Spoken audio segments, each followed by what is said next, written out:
Oi, gente.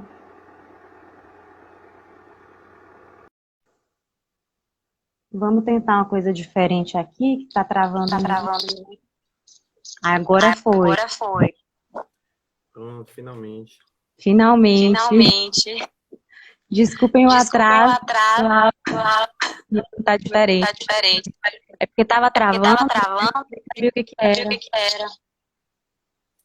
Eu tava querendo aqui, convidando você, quando convidava, fechava a live. Mas enfim, se É, trocou aqui. Enfim, então vamos lá. a gente A trocou pra gente ver se trocou pra ver se funcionava. funcionava. Jeff está dizendo que o seu tá com eco. Deixa eu colocar o fone para ver. Eu tô de Eu tô fone, de só se fone, só tirar o se fone. tirar o fone. Vou tirar pra Vou ver. tirar pra ver.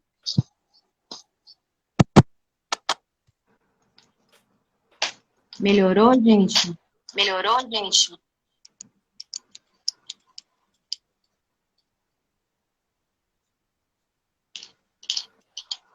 Digam aí se Digam melhorou. aí se melhorou. Eu já tirei o Eu já fone. tirei o fone. Falaram aí para você tirar o microfone.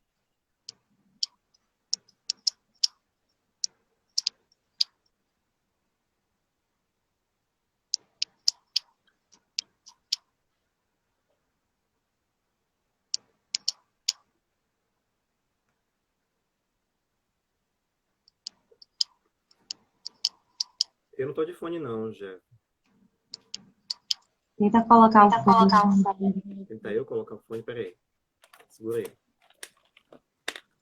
Só a gente ver É só a isso. gente ver.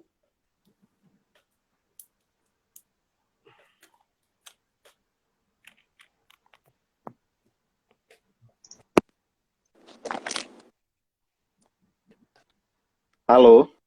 Fale você agora para ver se tá com eco. Oi, gente. Vejam Oi, aí. gente. Vejam aí. Bruno colocou o fone Bruno colocou o agora. fone agora. Vejam aí se tá com eco, gente. Falem aí, por favor. E se minha voz está alta o suficiente.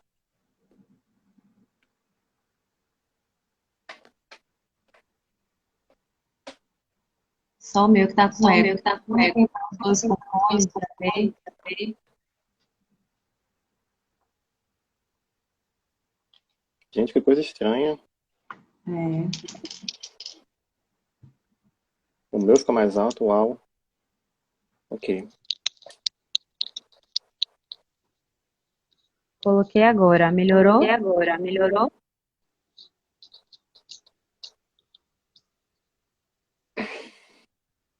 Bug do Bug do Instagram. Outras Instagram. lives não Outras estão lives não conseguindo. estão conseguindo. Agora a gente tá os Agora a dois gente com tá os fone. dois com fone.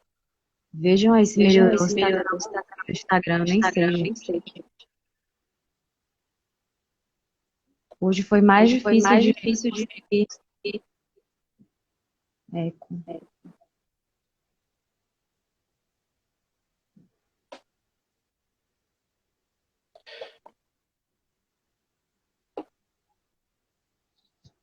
Bom, eu sugiro o seguinte, né? Como a live vai ser sobre o artigo que eu escrevi, Priscila tá como host, né? Como uma forma de tentar recepcionar a live, fazer a conversa andar, fazer o debate andar. Eu posso, então, tentar falar a maior parte do tempo. Foi o que eu até sugeri aqui agora. Eu posso tentar ir falando. Priscila, eu posso fazer um pouco do que ela falou e ela vai tentando ajustar o microfone. O pessoal tá falando para você desligar o seu microfone. Eu não sei exatamente o que é que quer dizer isso, né? Como é que desliga o microfone no celular. Mas se você souber, vou apertar um botão, alguma coisa assim. Bom, de qualquer forma, a ideia dessa live da borda de hoje era para trabalhar o artigo subsequente da ordem do sumário da última revista. A gente fez essa revista, a número um, O que faz o psicanalista, e a gente vai fazendo as lives do texto de cada um, que cada um vai apresentando. O último que apresentou, inclusive, foi Priscila, com o Ramiro fazendo a função ali de host com ela. E aí, com o próximo do artigo da revista, que é o meu, é por isso que estamos aqui hoje, né? É, é, Priscila está falou no último trabalho dela sobre as questões dos impasses e das dificuldades em relação à noção da prática analítica. E hoje eu vou tentar falar sobre o que é que faz... Oi, diga. Então, só um minutinho, eu vou desligar aqui o notebook. E aí Hum, depois o pessoal tá falando que pode ser meu notebook que tá aqui do lado. Desliguei mas aqui para ver. por que o notebook faria isso? Não sei. Tem dois microfones. Vamos ver se agora melhora. Melhorou? Me digam aí.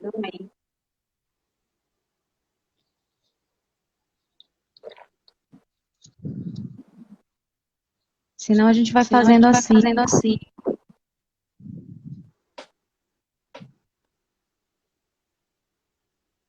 Ela já tentou fazer sinfônia. A gente já tentou sem os dois fones sem fone, então eu vou deixar o Bruno falando, tá bom? Hoje é o artigo dele, então vou só fazer a apresentação, o que Pode ser, acontece faça. na análise, o artigo de Bruno hoje. A gente está falando aqui da Bahia e Bruno vai começar falando como é que ele pensou o artigo dele, como é que surgiu. Então, eu vou ficar mais em silêncio para ele poder falar e não dar essa interferência. Certo. Então, o título do meu artigo é O que acontece na análise. E aí, com essa pergunta sua, do por que eu cheguei a esse artigo, quando a gente chegou em consenso entre nós da borda do tema da revista, eu me revirei sobre essa temática, o que eu poderia falar sobre. E aí, como tem essa ambiguidade no título, né, do que faz um psicanalista, eu pensei mais no sentido de o que é que o analista faz em seu ofício, na sua prática, né, o que é que ele faz ali. E eu acho que eu levei mais para esse lado porque eu queria, primeiro, elucidar um pouco, do meu ponto de vista, sobre esse obscurantismo que acontece na nossa prática, porque a gente tem um hábito muito grande nas leituras e em outras instituições de sempre discutir o que o analista faz de uma maneira, às vezes, radicalmente distinta. E essa distinção que me preocupa mais ainda sobre isso é o fato de como que, em alguns momentos, recai numa noção quase que mítica, quase que de um misticismo que acontece ali na análise. Então, eu já ouvi um comentário que me incomodou bastante, tem muitos anos, de que às vezes o analista precisava apenas escutar, e em algum momento algo que acontecia ali ia provocar nele a intervenção. Então, isso é uma coisa que me deixa assim, muito preocupado e me deixa debruçado para tentar entender como é que se faz, de fato, como é que se passa uma situação de análise. Então, eu comecei a partir desse sentido, e aí eu coloquei como título o que acontece na análise. De uma maneira geral, eu tentei ir à condição mínima disso e busquei na ideia de que o que vai definir uma situação de análise propriamente dita seria a ideia daquilo que afunda, que é um ato analítico. Então eu tentei começar, de uma certa forma, falando um pouco da noção do ato, de maneira um pouco mais simplória, um pouco mais simples, mais breve. E, de uma forma geral, eu queria colocar assim que, quando eu penso na noção de uma análise, a partir das dimensões teóricas que a gente tem para poder pensar isso, eu reportaria a ideia de que é primeiro necessário que o analista se dê conta do que é que, de fato, se articula ali como uma demanda de análise ou não numa situação. Porque, assim, existem vários sofrimentos das pessoas que buscam um analista, mas nem sempre esse sofrimento ele se articula, de fato, como uma demanda de análise. Ele se articula como um tipo de sofrimento de se desvencilhar de alguma coisa, ou um sofrimento de buscar no analista algum tipo de saber que dê conta de algo.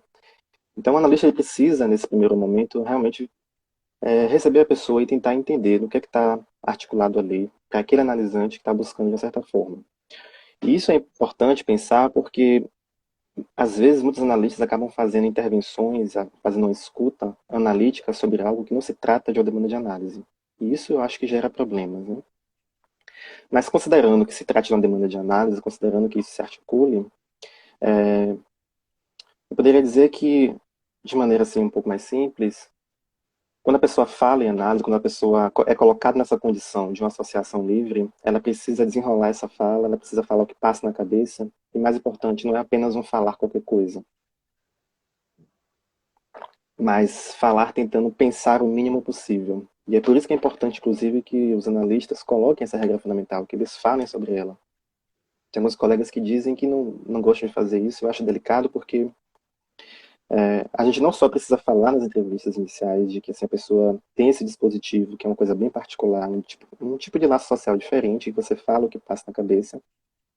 E muitas vezes, ao longo de um tempo, de uma análise, no sentido de outras sessões, você precisa estar sempre retomando isso de várias formas, não apenas dessa forma inicial, como fala que passa na cabeça, mas às vezes a pessoa fica em silêncio, você precisa perguntar o que é que você ocorreu com você nesse momento, o que é que passou na sua cabeça agora. É importante estar sempre voltando a isso, porque a leitura que a gente faz do que acontece na situação de análise, ela é necessária diante dessa condição, porque se for uma simples conversa de uma tentativa de um diálogo, a gente não consegue operar em cima disso, de fato, como uma leitura analítica. Eu acho que muitas coisas se embananam por aí, né? E levando em consideração que, de fato, esteja acontecendo ali uma associação, entre aspas, livre, que essa lógica discursiva esteja operando, o analista ele precisa tentar ler nesse discurso o que é que acontece ali de forma enquanto uma articulação significante. Uma articulação significante justamente no sentido do como o grande outro opera aí enquanto discurso, enquanto essa articulação significante que vai provocando os efeitos de sofrimento. O analista precisa ler quando essa repetição mínima acontece, em que essa repetição vai dando voltas e voltas na fala, e em cima da repetição que o analista ele precisa atuar, ele precisa provocar ali uma intervenção para promover uma posição diferente de saber que se articule de uma outra forma. Então, eu diria que, assim, em termos bem resumidos, a ideia de uma análise ela pauta em cima disso, da intervenção do analista enquanto tentando provocar uma obturação desse saber para que ele se articule de uma outra forma e com isso você produzir outra noção de sujeito, uma outra noção de sofrimento que não é aquela anterior. Certo? Com isso, inclusive, o artigo do Remiro falou bastante do como o ato analítico opera em cima disso, porque é justamente na volta das demandas, de como esse tópico é constituído, em que você vai repetindo, repetindo, o analista precisa fazer um corte ali, muito preciso, que vai se evidenciar um vazio, e que o objeto A estaria justamente ali, naquele local. Então, o mais importante disso tudo que eu queria colocar é de que existe uma estrutura muito bem delimitada, em que a gente precisa ter uma noção muito clara da teoria de como a gente vai intervir nisso. E por que eu falo isso? Porque tem uma fala que é muito recorrente de que às vezes o analista atira no escuro, por exemplo, com a ideia de uma intervenção ou de interpretação.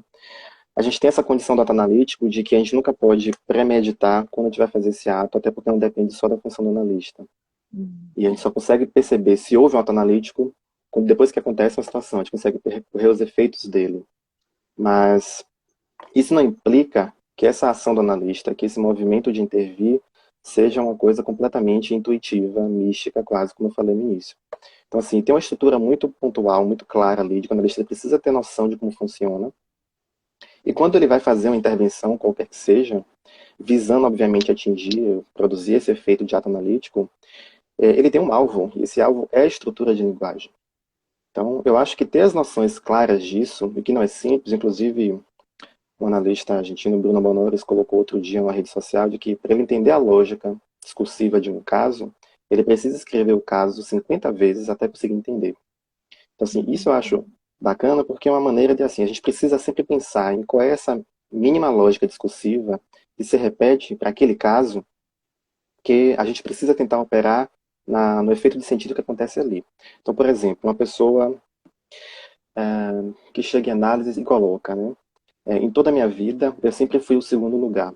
Eu nunca consegui estar numa posição de destaque, eu sempre fui deixado em segundo. E aí isso se repete, por exemplo, no cenário do trabalho, em relação a algum tipo de escolha, se repete na situação amorosa, na situação com os pais e por aí vai. Assim, acho que várias situações distintas.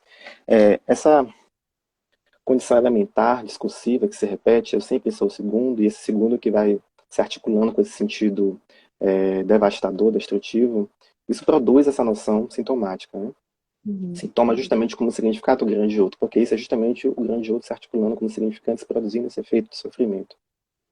Então, assim, o analista ele precisa tentar captar na escuta onde é que isso está, para intervir, visando a partir disso provocar uma mudança de sentido nessa lógica discursiva que se opera naquele caso, daquela forma. Né?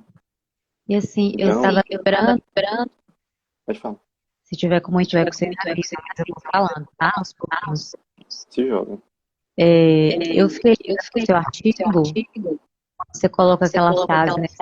Não basta falar para curar. e que o sim. instrumento do analista é simbólico. Então, é uma coisa que a gente tem estudado muito, e que é muito complicado, que eu comentei também com o Ramiro na outra live sobre isso, de que você pensar que as coisas acontecem ali sozinhas é um equívoco gigantesco, principalmente num cenário de análise, né? Se você pensar nesse instrumento simbólico que está ali posto. Mas essa frase do plástico para curar, eu achei muito boa quando colocou no seu artigo. Eu queria pontuar isso. Eu trago essa fala porque é uma situações que eu já, algumas das situações que eu já recorri, já percebi em situações com algumas supervisões que eu estava conduzindo, de pessoas que falam assim, meu paciente fala, mas eu não consigo encontrar, não sei onde intervir, etc. E acho que tem dois pontos que estão aí, né? Primeiro, como é que essa análise ela se inicia, e às vezes o analista ele não leva muito a sério, talvez, a ideia de fazer uma percepção clara se ali se trata de uma demanda de análise, e às vezes é um simples sofrimento que a pessoa tem, só que não se articula dessa forma, né? Por exemplo, tem um podcast do Romano Martins, que eu acho muito bacana, em que ele coloca, né? Às vezes um analisante pode chegar no consultório dizendo que está com dificuldade para dormir, está com insônia, e isso faz ele sofrer bastante. Aí o analista pergunta, sim, mas o que você acha que causa essa insônia? Ele vai e fala, é porque eu estou fazendo atividade física à noite, estou tomando muito café, etc. Então, assim, o analista não cabe mais do que falar, então para de tomar café. Então, assim, é diferente quando você tem um tipo de demanda que se articula com uma demanda de análise, em que tem um sofrimento ali que precisa se articular de uma maneira que eu diria a maneira neurótica, em que, eu digo neurótica, eu digo no sentido de uma articulação que aconteça ali, no sentido de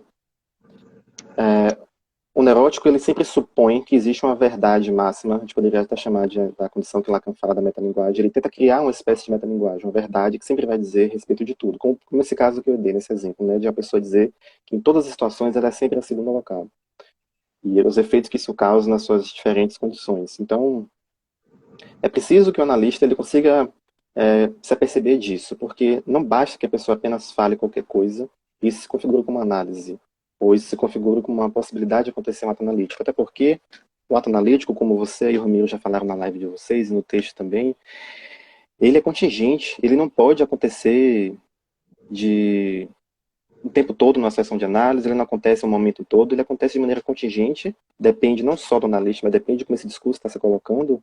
Então não é uma coisa que a gente vai pensar que está se operando 100% do tempo. Então é uma série de condições que implicam nisso, e o analista precisa perceber como é que essa articulação significante está acontecendo. Ou seja, para se pensar nesse título que eu botei, né, o que acontece na análise, é necessário que o analista tenha muita clareza teórica dessa estrutura ao qual ele opera. E eu acho que Lacan nos adverte muito disso em Função e Campo, quando ele fala que nosso instrumento é a fala, a linguagem, e não só quando ele coloca o axioma, né, de que o inconsciente é estruturado como uma linguagem, que a gente precisa estar atento a como isso está operando na nossa prática. Se a gente não tiver essa dimensão, essa clareza, tal como da topologia, da lógica, da filosofia e da linguística, a gente acaba operando a partir desse lugar que eu coloquei, que é uma questão crítica, né? Desse lugar como se, em algum momento, alguma coisa que foi dita para o analisante tocou na lista em alguma forma, em algum lugar, e em cima disso ele vai querer intervir. Então, isso se torna uma questão problemática. Então, quando eu trago esse comentário que você falou, que inclusive foi o recorte que a gente colocou no post, acentuando justamente em cima desse ponto, né? Mais adiante no texto, eu tento escrever, colocar como a escrita do ato analítico que Lacan coloca a partir do seminário 17, que ele coloca uns discursos, e um dos discursos que ele coloca que são os laços sociais da ordem impossível, que é o ensinar, o educar e o analisar. Então, o discurso do analista seria justamente a maneira que ele tenta escrever, de maneira algébrica, como é que acontece a situação de um ato analítico. Eu trago também uma citação muito importante que eu acho, que eu penso na obra de Lacan, que está nos Subversão do Sujeito, que quando ele coloca, ele define o corte de várias formas, todas elas de uma maneira muito interligada, principalmente com a noção da topologia, mas nesse texto ele coloca de uma maneira muito bacana, que ele coloca assim que ao analista convém reduzir toda a função de corte no discurso, sendo mais forte aquele que serve de barra entre o significante e o significado. Isso eu acho importante porque a gente tem uma outra questão problemática em relação ao que o analista faz com esse discurso que acontece na situação de análise, porque se a gente toma como ponto de vista a noção freudiana, a gente parte de uma geometria euclidiana em que a gente poderia pensar em duas esferas ali fechadas com a dimensão de um dentro e fora. em que cabe ao analista, nessa coerência teórica, aguardar que algo de dentro do paciente venha para fora e ele vai ter que fisgar isso de alguma maneira, como o próprio Freud coloca em Construções e Análises, né? Um texto que eu particularmente tenho dificuldades. E ele vai cavando nesse analisante as coisas para poder ver se acha esse artefato de uma espécie de verdade. Mas quando a gente pensa em Lacan, que se trata de uma outra possibilidade topológica disso, não dá para esperar que esse significante se articule por si só, por conta do analisante. Não dá para esperar que o sujeito apareça por si só, até porque quando o sujeito fala, o analisante fala, melhor dizendo, numa situação de análise, o sujeito ele fica sempre com menos um. Ele não consegue se contar por si só, a não ser que o analista faça essa operação. Então, assim, essa ideia de cortar o corte com uma barra entre o significante e significado separando os dois, é de que o analista precisa elevar a categoria do que é dito, elevar a categoria de significante. E com isso, articulando a outros significantes, e assim se produz um sujeito em análise que vai produzindo outros efeitos de saber, que seria a própria noção de consciente também. Então, eu acho que é uma ideia um pouco diferente de Freud, e quando a gente mistura as duas coisas também, acho que gera um problema nesse sentido, porque se trata de condições topológicas distintas, geometrias distintas, pautado também em axiomas distintos.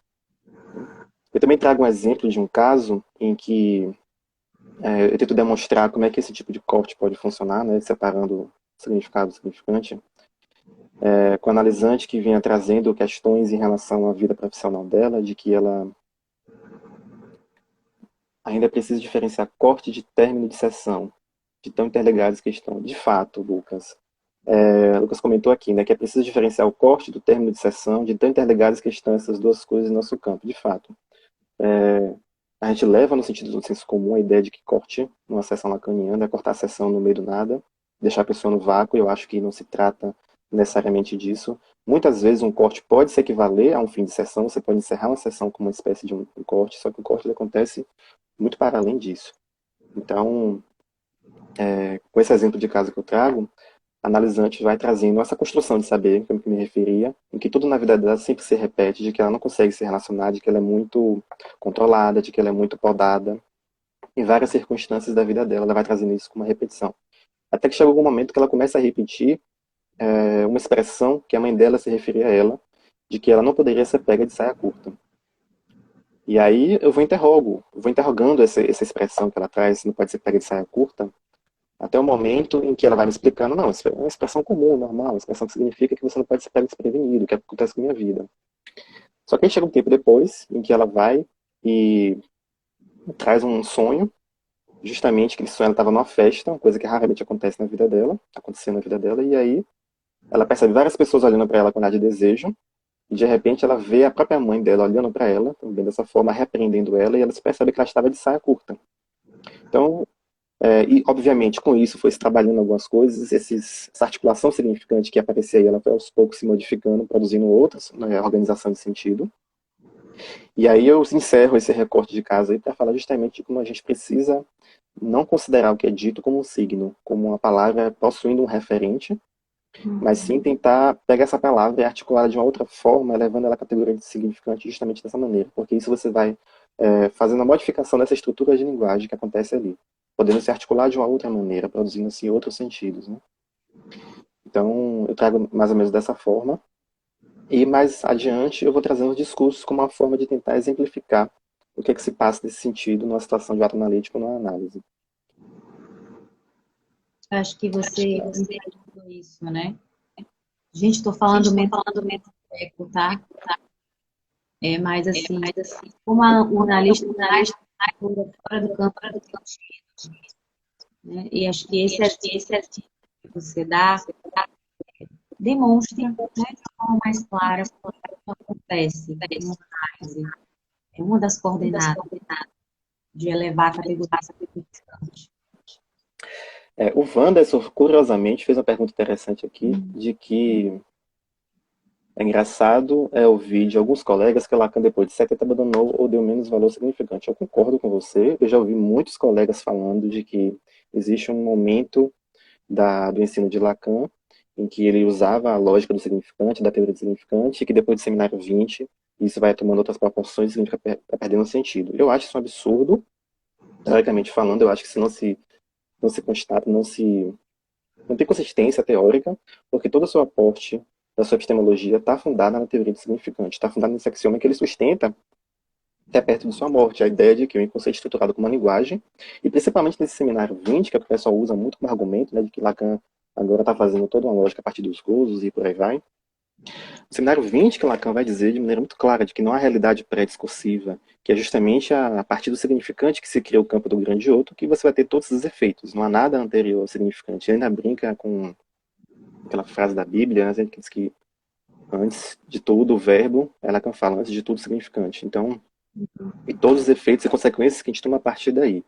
Então eu concordo com você, eu acho que isso não tem procedência teórica dentro de Lacan. A nossa lógica, a nossa teoria clínica é pensada a partir da via do significante e das suas consequências. Né? Júlia Pieres, Júlia pergunta como podemos pensar em coordenadas para saber o que elevar a categoria de significante. Então, a pergunta é interessante porque ela toca justamente nessa ideia que a gente vem discutindo aqui sobre o analista ele não pode atuar sem saber baseado em que ele está fazendo, né? Eu acho que a gente precisa pensar primeiro na ideia da lógica. É preciso se pensar qual é essa articulação significante e qual é a lógica discursiva que tem se repetido numa situação de análise. E a gente pode pensar muito a partir do seminário novo, como Lacan fala da noção do toro, né? Que são as voltas da demanda que vão construindo o toro, e a partir dessas voltas, o analista ele precisa fazer uma operação de um corte que vai provocar uma modificação dessa superfície topológica. Para saber onde fazer esse corte, isso, Guilherme, no princípio é no verbo. Para saber onde fazer esse corte, ele precisa estar muito atento ao que acontece de fato com essa lógica discursiva daquilo que é dito na análise. O que também é um outro problema quando a gente toma essa dimensão de que a atenção flutuante é como se você não estivesse prestando atenção. Eu acho isso muito complicado, eu acho uma circunstância muito complicada pensar nessa atenção flutuante dessa forma, porque o analista ele precisa estar muito atento no sentido a como acontece essa organização discursiva. A gente trabalha com significante acima de tudo, com significante, com sentido, com saber. Né? Então, quando eu falei mais cedo, na lógica freudiana, a gente teria uma condição de cada um com seu inconsciente, cada um com seus sintomas e como a gente vai trabalhar isso com o outro. Mas, numa situação lacaniana, a gente precisa entender o que acontece ali. O inconsciente ele é discurso do grande outro, ele é feito desse saber de linguagem que acontece, e isso acontece na situação de análise. Então, a gente precisa estar prestando também atenção em como é que essa articulação acontece nessa situação de análise, como ela acontece, como ela se repete, como ela vai se articulando, para poder, a partir disso, conseguir fazer uma intervenção que provoque uma mudança, uma báscula aí de sentido de uma outra forma, para que se articule de uma outra maneira. Que aí depende do que o analisante vai querer fazer com isso. Ele pode usar, ele pode não usar, ele pode ignorar isso. É por isso, inclusive, também que é contingente. Né? Alan fez uma pergunta. Uma pergunta, qual é a função do corte no discurso? Bom, eu diria que a função do corte é justamente essa, tentar promover uma outra articulação de saber que não aquela que vinha sendo repetida nessa articulação de demanda do analisante. E é basicamente com isso que a gente trabalha. Eu diria assim, em termos extremamente esdrúxulos e reduzidos, o que o analista faz, ele tenta provocar mudança no saber. Ele só consegue fazer isso realizando esse corte, essa superfície, que é uma superfície de linguagem. Superfície topológica, mas que é pautada na fala, porque a fala é unidimensional. Bom, acho que em termos gerais o meu texto é assim. Fica esse convite para que vocês possam ler o meu texto. Se eu continuar falando muito aqui, eu acho que pode ficar até um monólogo sobre isso. Talvez fosse bacana a gente também responder algumas perguntas que o pessoal fez a gente fez uma caixa de mensagem no fim de semana. O pessoal faz algumas perguntas. Sim. Aí, se você quiser comentar as perguntas que eu tentar responder. A gente recebeu a primeira pergunta foi de uma leitora falando que viu uma certa contradição contigo, que não sabia se estava errado, mas tão importante que você coloca que em determinado momento o analista ele responde, né, de outros lugares do discurso, responde essas demandas de lugares. E no final do seu artigo, você coloca que o analista responder sem perceber, você pode colocar um embaixo. Então, assim, pode ou não pode responder? E se a resposta Seria diferente das discursivas. Se esses lugares discursivos são diferentes de posições discursivas. É mais ou menos essa questão. É, eu não entendi muito bem a contradição aí, mas assim, para tentar falar um pouco disso, é o fato de que, assim, como eu coloquei, né, o discurso do analista, o discurso analítico, ele não acontece o tempo todo, ele é contingente. Então, o analista também precisa saber de que ele não vai o tempo todo estar fazendo uma espécie de intervenção analítica sobre algo que não se comporta dessa forma. Eu já ouvi de um colega, por exemplo, comentando que estava tendo algumas dificuldades, e ele falou de que o analisante chegou, deu bom dia, ele foi e perguntou, mas o que você quer dizer com esse bom dia? Parece ser um exemplo de luxo, mas de fato, o que se acentua aí é a noção de como o analista precisa saber o momento em que ele vai tomar atitude em relação a isso, tomar essa postura de interrogar aquilo enquanto significante ou não. E não é qualquer coisa que aparece dessa forma. Então, a ideia que eu coloco é de assim, há uma báscula quando o analista se coloca ali fazendo esse ato analítico, ele percebe que houve um ato analítico nesse momento do passado, isso provoca uma mudança discursiva no analisante. Então, nesse sentido que eu quis colocar de que ele faz essa provocação. Mas o grande problema, que é justamente o argumento total do meu texto, que eu coloquei no início aqui da live, é de que o analista, quando ele faz isso sem se perceber, ele pode levar a análise ao fim, que é a conclusão do meu texto, justamente porque quando ele não se dá conta de como ele está intervindo e de onde ele está intervindo, de fato se produz efeitos vários e não se sabe até que ponto esses efeitos realmente são produtivos ou não, são bons ou não, porque esse é um ponto importante que Lacan inclusive comenta, de que quando ele faz um corte, esse corte ele não é um corte adequado, não é um corte bem feito, ele provoca efeitos no paciente. Não só cortes, mas acho que a maioria das coisas provocam efeitos. Se o analista faz isso desavisado, sem saber o que ele está fazendo, isso tem uma série de perigos, né? Então, eu acho que o ponto central dessa dúvida talvez seja no sentido de quando o analista responde de um outro lugar sem se dar conta disso. Eu acho que é nesse sentido, né? E aí, eu queria articular essa pergunta sua com outra fala de Vanessa aqui, que ele coloca de como você pensa o estilo do analista. Às vezes o estilo é enaltecido demasiado pelos colegas. Eu acho que volta nesse ponto, porque me parece que devido a essa dificuldade, o analista ele assume às vezes um estilo muito engessado, muito monótono, de ficar sempre calado, de só falar quando ele acha que ele tem certeza de que ele pode falar, justamente porque ele não sabe como está acontecendo aquela estrutura discursiva ali. Eu suponho isso de certa forma, né? E eu acho também que às vezes essa noção de estilo ela é tão mal empregada, ela é tão mal colocada, de que muitos analistas argumentam tudo no seu estilo. Então, assim, a partir da minha leitura, a partir da minha experiência, então meu estilo é assim, acabou. E esquece de que existe uma ética aí, a ética no sentido de que se aportar na teoria para fazer um ofício. Esse ofício ele parte dessa dimensão. O que toca na pergunta da outra colega aqui, quando ela diz que seria uma forma de tentar fazer o analisante recordar. Eu diria que não, porque a intervenção do analista, ela não se trata de buscar o que é que está na origem daquele problema como se houvesse uma verdade anterior. Esse é o grande ponto. Assim, não há metalinguagem. Não existe uma verdade que provoca aquilo nesse sentido, mas quando o analista ele faz a intervenção, quando ele faz essa leitura daquilo que acontece de uma outra forma, isso cria. Então, assim, eu recomendo inclusive o artigo do colega da Borda, Augusto, da revista número 1, como ele coloca o título, né, o inconsciente não existe, porque o inconsciente de fato ele é produzido numa situação de análise, a partir de um efeito de uma leitura de um analista sobre aquilo que é dito naquelas condições. Ou seja, não se trata, como é em Freud, da ideia de você tentar recordar alguma coisa que esteja lá obscura e você vai tirar aquilo dentro do baú e revelar ao paciente. Não, se trata a partir do momento que você faz essa intervenção, que esse significante opera sobre essa bateria de significantes aí, você produz uma nova articulação significante que faz um efeito naquilo que tinha até então. A gente tem muita pergunta, já não estou conseguindo ler mais nada. Que era uma questão, mas deixa eu completar.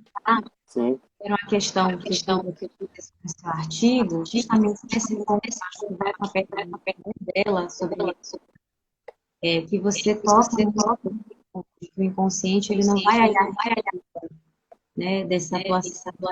Então, assim, quais seriam as consequências dessa leitura que a gente tem tão difundida, né, de conceber esse inconsciente previamente, já está dado ali, acontecer, independente do analista estar atuando? Eu acho que as consequências são justamente essas. Por exemplo, pensar a dimensão de que o inconsciente, o sujeito, por exemplo, inconsciente, ele está ali de antemão dado antes que o analista faça qualquer coisa sobre isso, antes que uma análise aconteça. Se você pensa nessa dimensão como você está colocando, que é uma dimensão, eu acho, da coerência freudiana, seria essa ideia de um analista como se fosse um pescador. Ele vai ali pescar para poder ver o que aparece de sujeito inconsciente e ele não precisa fazer esse ofício porque vai ser dado pelas graças do analisante. Eu acho que isso é um grande problema e um equívoco, porque não se trata de como as coisas vão operar pelo lado analisante. Inclusive, tem gente que diz que só quem trabalha é o analisante. Eu acho isso muito perigoso. Porque, assim, eu falei em vários momentos do como esse trabalho depende da função analista, uma análise para acontecer precisa do analista. Eu falei no início, com relação ao autoanalítico, Lacan coloca no seminário 15 de maneira muito clara, assim, o que funda a análise é o autoanalítico. O autoanalítico depende da intervenção do analista. Então, o autoanalítico é aquilo que provoca justamente, a partir dessa articulação significante, a produção de um sujeito do inconsciente, que acontece nessa produção discursiva numa situação de análise. Então, assim, a gente precisa ter cuidado para não sair supondo, quando Lacan dá essa célebre afirmação de que a definição de um sujeito é o significante que o representa para outros significantes, a gente não pode sair pensando que cada um tem o seu sujeito dentro das suas tripas e vai andando aí pelo mundo, esse sujeito, para depois tentar tratar dele numa situação de análise. Não, o sujeito é feito de discurso, é feito de uma articulação significante e que precisa haver a intervenção do analista para que se provoque esse sujeito e com isso a gente vai fazendo esse trabalho de análise como o pessoal colocou. Uhum. A gente tem uma outra pergunta aí. Qual seria a especificidade das entrevistas preliminares em termos das etapas da lógica discursiva e das possibilidades de intervenção dela? Então, é justamente isso que eu coloco, né? Eu não concordo com essa ideia de que você tem que fazer função diagnóstica, função transferencial, não sei nem qual é a outra. Eu acho que a ideia das entrevistas iniciais seria justamente você tentar perceber se ali se trata de uma situação de análise, se aquele caso demanda uma análise, ou se demanda talvez uma outra coisa. Né? Então, assim, acho que as funções iniciais têm a ver com isso. Você precisa escutar aquilo que está acontecendo e você precisa perceber até que ponto que você articula de fato com uma demanda de análise, com uma demanda de um sofrimento que se dirige de alguma forma a uma suposição de saber, não analista, mas uma suposição de saber que se articula e produz alguma coisa. E você vai, em cima disso, propor a essa pessoa essa particularidade de falar o que passa na cabeça nas próximas sessões. E naturalmente a pessoa vai tender, às vezes, a não fazer isso e você vai sempre insistir, quando ela cala, por exemplo. Né? Então me diga, o que é que passa na sua cabeça? E etc. E isso vai fazendo com que a pessoa vá tentando falar. E nessa fala, aí que você vai percebendo como é que essa demanda vai se articulando e com as suas voltas, como ele coloca no Toro. Né? Stephanie colocou aqui, como efeito do corte, teríamos a separação do significante e significado. E a articulação de outros significantes que viessem a produzir esse novo saber. Sim, porque quando você corta esse significante e significado, quando, por exemplo, eu interrogo que seria saia curta de algumas maneiras distintas, isso aos poucos vai se desgrudando, se eu poderia dizer assim, desse significado prévio, e a pessoa vai articulando isso, não só a pessoa, mas o próprio analista também, porque, por exemplo, nesse outro exemplo que eu dei, da pessoa sempre falar de si mesma como segundo, e às vezes, sei lá, ela pode comentar da condição de segundo de uma outra pessoa como uma coisa positiva, não sei, você interroga. Nesse caso aí, segundo, teve outro efeito, né? Então, assim, a pessoa quando vai aos poucos articulando essa mesma base lógica de uma outra forma, isso vai produzindo de fato um novo saber. Esse novo saber, de fato, que é o que Lacan chama de consciente.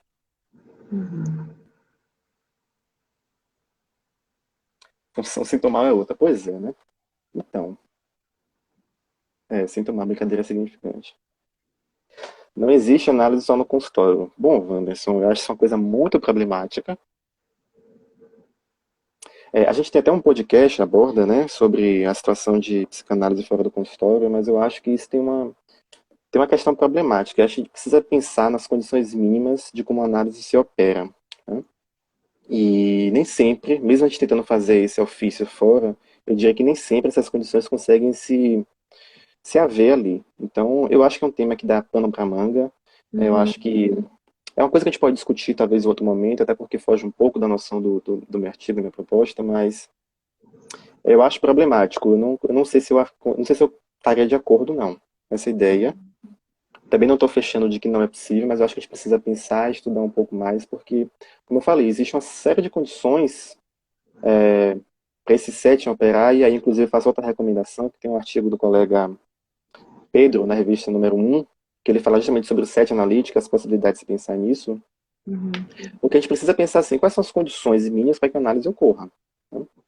E tem situações que as pessoas tentam fazer isso fora, elas fazem escuta, elas podem fazer uma escuta daquela pessoa, mas não necessariamente se articula aí com uma demanda de análise, não necessariamente acontece um efeito de ato analítico. Então, eu acho que tem uma série de coisas envolvidas aí que a gente pode tentar pensar, mas eu não sei se eu estaria me posicionando nesse momento sobre isso, não. Uhum. É um tema que é bem espinhoso, assim, né? Traz várias questões. A gente levanta mais questões do que responde, de fato. E a gente volta nessas condições da análise. Tinha mais uma pergunta, né? Eu vou voltar aqui para. Ou não? Ele tinha mencionado o A com o MVPista, né? Ele falou das entrevistas. Ele tinha colocado assim, como você pensa a função do analista na lista de preliminares? Eu já comentei sobre isso. Agora, quando o Wanderson comentou aqui embaixo, agora eu entendi o que ele quis dizer. Senão, como ficaria no online, rua, serviço público? Eu não estou dizendo que ela não pode funcionar no online, tá? Quando eu falei no consultório, eu pensei no sentido, por exemplo, assim, uma análise, sei lá, no hospital, em outros ambientes, outros tipos de instituições que provocam outro tipo de possibilidade de manejo. Óbvio que eu acho que análise online existe, inclusive existe assim, é possível acontecer, inclusive a gente tem um podcast também na borda sobre isso, que vale a pena ver. Tem algumas palestras também do Juan Manuel Martins que vocês encontram no YouTube, que eu acho muito bacana para pensar sobre isso. Inclusive eu também fiz uma live sobre isso lá na minha instituição, vocês acham também lá no meu feed, enfim. Eu acho que a ideia seria pensar em outros dispositivos que provocam modificações nessa noção de setting. Mas, mais uma vez, é uma coisa para a gente discutir. Acho que vale a pena também publicar o artigo, né, de Pedro, que vai falar mais sobre essa É, setting, que é bem específico. Você consegue comentar a função do analista em dispositivo de grupo? Não consigo comentar, porque, na minha opinião, não existe função de analista em grupo. Não sei se eu colocaria como possível. É necessário que haja ali uma articulação significante, uma fala de analisante. O analista ele vai existir, de fato, quando essa função ocorre, quando essa função acontece sobre aquele laço social, aquele dispositivo discursivo. Então, eu não diria que é possível uma análise em grupo. Teve alguma pergunta das pessoas que fizeram antes, além da do pessoal aqui? Estou voltando aqui, gente. Se vocês tiverem Não, mais, das caixas de mensagem que eu digo. teve uma pergunta, que foi a primeira que a gente respondeu. A gente respondeu, não, que a gente colocou lá, né? Que era sobre como o analista sente a transferência no corpo. Quando a analista sente a transferência no corpo, Pediu para comentar sobre isso. bom, eu não sei se eu saberia dizer sobre isso. Eu não sei o que a pessoa quer dizer com sentir a transferência no corpo. Não sei se ela está falando no sentido erótico. Não sei se ela está falando no sentido de cansaço por algo que está sendo dito, que ela não está lidando muito bem. Mas o que eu poderia falar é que talvez seja algo para o analista levar para uma situação de supervisão para tentar discutir aquele caso, para poder ver de que maneira aquilo que acontece na sessão ali que afeta ambos possa estar produzindo esse tipo de efeito. Mas, não sei, acho que seria algo para realmente trabalhar em análise. Ou, desculpa, em supervisão. Inclusive, se a pessoa que perguntou estiver assistindo e quiser falar mais sobre essa pergunta, né? Enfim, fica à vontade. Como podemos pensar a função da memória no Lacan? Foi isso que Ivana se perguntou.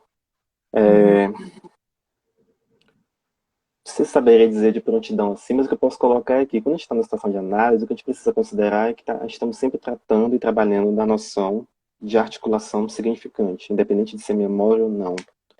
Então, assim, a gente trabalha com aquilo que está acontecendo no momento, com aquilo que é falado, e como é que esse saber ele vai produzir um novo efeito.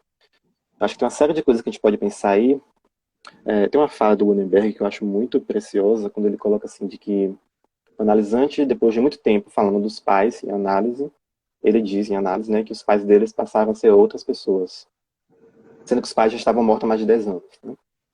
Então, assim, o importante disso, como ele coloca, né, houve uma mudança aí no real, que não é na pessoa dos pais, não foram os pais que modificaram, mas quando ele começa a articular, começa a falar disso em análise, produz um outro saber, isso causa um efeito naquilo como se fosse um efeito de algo anterior, só que isso acontece no momento posterior.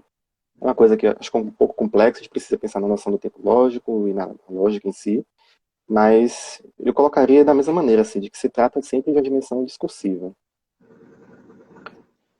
O pessoal tá brincando aí, o analista faz de santo, que sente no corpo. Pois é, sente no corpo.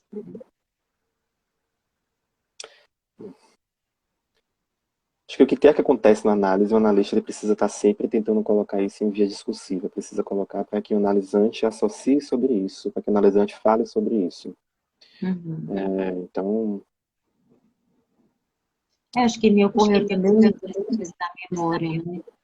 A gente tem que ter cuidado com isso para não cair justamente nessa coisa de um tempo cronológico, de algo assim, desenvolvimento. Tem um início, tem um meio, tem um fim. Então, isso também é algo bem para a gente fazer essa leitura. Mas o texto é muito bom, né? Está nos escritos, para a gente pensar sobre isso. uhum. Vanessa perguntou aqui novamente, o problema da ressignificação. Eu não sei que problema você está se referindo, Vanessa, mas eu acho que pensar na noção de ressignificação seria mais ou menos isso que a gente vem falando, né? Da ideia de produzir novas significações a partir do momento que você interroga aquilo que é dito, aquela articulação de saber, e quando você faz esse corte separando, por exemplo, significante e significado, você produz aí uma outra articulação significante. A gente poderia talvez ler isso como ressignificação. Agora eu não entendi o que você quer dizer com o problema dela. Tem mais alguma pergunta? Oi, gente. O analista histérico converte no corpo a transferência. Pois é, né? Então, não sei o que que se passa, mas apesar da brincadeira, não sei se a gente poderia pensar também um analista ou um analisante histérico. Acho que o que é histérico é o discurso, né, que acontece ali. A gente precisa fazer essa avaliação no sentido de entender essa posição diagnóstica discursiva para tentar produzir alguns efeitos ali, né? Porque se a gente falar mais ou menos uma vez que o analista, o analisante, ser histérico, a gente está mais uma vez ontologizando a noção da psicanálise lacaniana, colocando as coisas na pessoa, né? Uhum. Mas eu entendi a brincadeira, mas só aproveitando para falar. Uma coisa que a gente comentou, né? Essa coisa do diagnóstico na live. Foi. Sair um pouco disso, de como pode ser problemático, né? Pegando o gancho aí da brincadeira e levando para a discussão, assim, de como que pode ser problemático, tá? Eu quero uma ideia bem clara de uma estrutura, como é que a estrutura clínica muda com a Uhum. pergunta aí.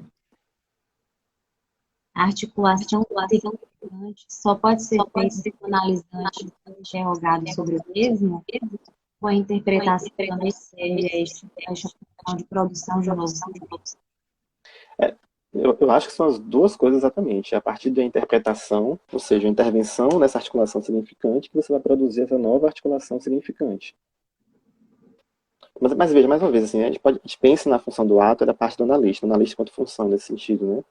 Mas assim, não é que eu não diria que isso equivale que o analista quando fala, a pessoa do analista quando fala, de uma certa maneira, que produz esse efeito necessariamente. Acho que não tem essa associação direta, não diria dessa maneira, sempre. Tá? Porque, por exemplo, um momento de associação de análise, uma pessoa vem repetindo alguma coisa e eu vim interrogando, até que no momento ela conta um sonho em análise, e aí, antes mesmo de eu interrogar, ela vai e lembra, e fala assim, você vem me perguntando isso o tempo todo, agora tá me fazendo parecer pensar em tal e tal coisa. Então, assim, não é como se fosse uma coisa tão direta assim, o analista falou, aí produz a intervenção nesse sentido, né? Mas é uma função que acontece ali naquela lógica discursiva. Teve mais comentários. O Wanderson falou: há quem sustente a ideia de significação no Lacan enquanto finalidade da análise. Olha, rapidinho, deixa eu só comentar esse negócio de novo aqui. Essa ideia de retificação subjetiva eu acho muito complicada. Lacan fala isso apenas uma vez no texto, se não me engano, da transferência. Primeiro, quando eu não disse que a análise começa depois das entrevistas. A análise, ela se inaugura a partir do ato analítico. É isso que inaugura a análise, certo? Lacan coloca dessa maneira, de maneira muito clara, a gente precisa pensar dessa forma. Mas, obviamente, para haver um ato analítico, a gente precisa pensar de que está se articulando de alguma forma ali uma demanda de análise. A gente pode pensar de outras maneiras de que o analista promova essa demanda. Acho que Lacan fala disso em direção quando ele fala que com a oferta cria a demanda. Só que é preciso pensar de maneira melhor sobre isso para não supor de que, como esse texto que eu comentei coloca, de que o analista faz uma retificação e por isso se cria análise. Porque dá uma ideia como se coubesse a um analista criar essa demanda de análise no analisante. E por que eu acho que isso é problemático? Porque assim, o analista ele faz, obviamente, uma escuta, uma leitura daquilo ali de uma certa maneira. Mas nem sempre aquela fala, aquele sofrimento que a pessoa busca em análise, de fato, aquilo pode vir a acontecer como análise ou não. O Peça está me sinalizando aqui que ele fala isso em direção, né? Direção da. Pois é. Tem um podcast, MV Costa, que a gente fez, que inclusive eu participei também, um podcast da Borda, que a gente toca nesse assunto da responsabilidade subjetiva, da responsabilidade do sujeito, no qual a gente problematiza a ideia de pensar um sujeito como responsável. Porque como eu sinalizei aqui, uma análise visa produzir uma modificação nessa articulação subjetiva, nessa articulação de significantes, nessa articulação de saber na análise. E quando você faz isso, quando você intervém, você provoca esse significante que está sendo representado, esse sujeito que está sendo representado de um significante para outros significantes. Se ele é um efeito de linguagem, não tem como esse sujeito ele próprio se responsabilizar por algum ato, alguma coisa. Não se trata da dimensão ontológica de um sujeito se equivalendo a uma pessoa. Eu recomendaria que você talvez olhasse essa dimensão no podcast da gente. Inclusive a colega da Borda, Camila, ela vai estar fazendo um curso dia 27, esse fim de semana, no dia 27, sobre essa noção de responsabilidade subjetiva. Isso. É uma coisa que a gente vem batendo muito sobre isso no sentido do nosso campo, porque é algo bem problemático, ao meu ver, ao nosso ver da Borda, né, em relação a essa noção de responsabilizar um sujeito por algo, responsabilizar um efeito de articulação significante, é uma coisa bem complexa. E quem tiver interesse, chama a Camila para se inscrever. Na data. Ela falando aí, sábado, vou falar dessa questão de responsabilidade retificativa. Uma indicação. O colega Jefferson está falando aí de que o saber se articula a revelia do sujeito e disso nenhum sujeito é responsável. Perfeito. Exatamente desse fato. A Vanessa colocou aqui. É engraçado que colegas dizem que na análise há dois inconscientes, o analista escuta e intervém a partir do seu inconsciente e não com racionalidade. Pois é, eu acho isso muito problemático, Vanessa. Mais uma vez, a gente cai nessa geometria euclidiana de Freud, que Freud utiliza, de uma ideia de que cada um com seu bagulho, né? Cada um com seu inconsciente, com seu sujeito, com seu sintoma. Inclusive, às vezes, de que o analista precisa calar o sujeito dele para poder não atrapalhar uma situação de análise, ou como você colocou, né, de que ele responde com o inconsciente. Eu não faço a mínima ideia de como é que se sustenta teoricamente essa ideia de que o analista com o inconsciente dele vai intervir no inconsciente do analisante. Não me parece que se consegue sustentar de forma alguma uma situação de análise, não só na situação de análise, mas em qualquer outra circunstância, pensando de Lacan, de um discurso, e o que o inconsciente ele é justamente esse discurso do grande outro, aquilo que se articula ali no entre, e o sujeito, mais uma vez, no entre dois significantes que se articulam de uma certa forma. Então, esse é um dos equívocos de pensar, pelo menos lacanianamente, que eu aponto, de como o analista, quando faz alguma intervenção sem ter a noção da teoria que o aporta, ele vai produzir inúmeras coisas, porque se você vai intervir com o seu inconsciente, ou seja, você não tem consciência daquilo que você intervém. E aí você vai intervir pela intuição, pela magia, pela mítica, tipo assim, o paciente falou alguma coisa que me emboliu comigo aqui, então eu vou cutucar ele. Então aí tá a formação do inconsciente, é muito complicado, né? Eu acho que isso realmente não é uma coisa que a gente verifica na teoria lacaniana. Que me lembra que enviaram pra gente, ele pode ou não pode responder. E aí frisa bem isso, né? Quando o analista responde, sem se dar conta que as coisas vão por água abaixo. E aí me parece que assim, quando essa prática é feita de uma forma indiscriminada. E aí que está o perigo. Pois é, eu não tenho acesso ao tempo aqui, você consegue ver se já está perto de 1 hora? Deixa eu ver aqui, gente. Não está aparecendo ainda. Se aparecendo, tá pertinho. É só clicar no botãozinho ao vivo. O analista opera com seus sintomas. 4 minutos já. 4? 54. Ah, sim, 6 minutos. Então, acho que se não tiver mais nenhuma pergunta, nenhum comentário, se você quiser tentar...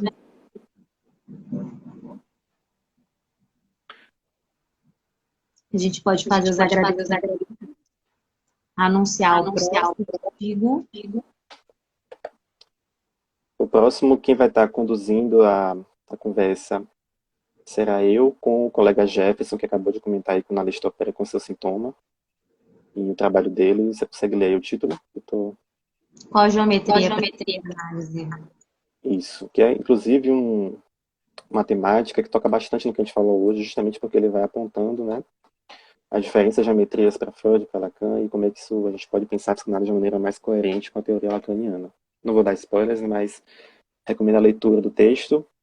A gente também fez uma modificação na ordem das nossas lives, nós agora vamos estar fazendo elas quinzenalmente. Então, de hoje a 15, 8 horas, a gente vai fazer a live com a apresentação do texto do Jefferson Wayne, que é qual geometria para a psicanálise. Isso. Tá certo, pessoal? Vamos agradecer. Obrigada, gente, por terem participado. Desculpem os probleminhas técnicos, mas valeu a pena. Foi ótimo. E leiam a revista. A revista está no site. Vocês podem ver também nas produções da Borda. Tá bom? Se vocês quiserem mandem questões. Se ficou alguma coisa também, vocês ainda queiram perguntar, pode mandar pelo direct, que a gente vai estar respondendo. Tá joia? Boa noite. Boa noite. Tchau, tchau.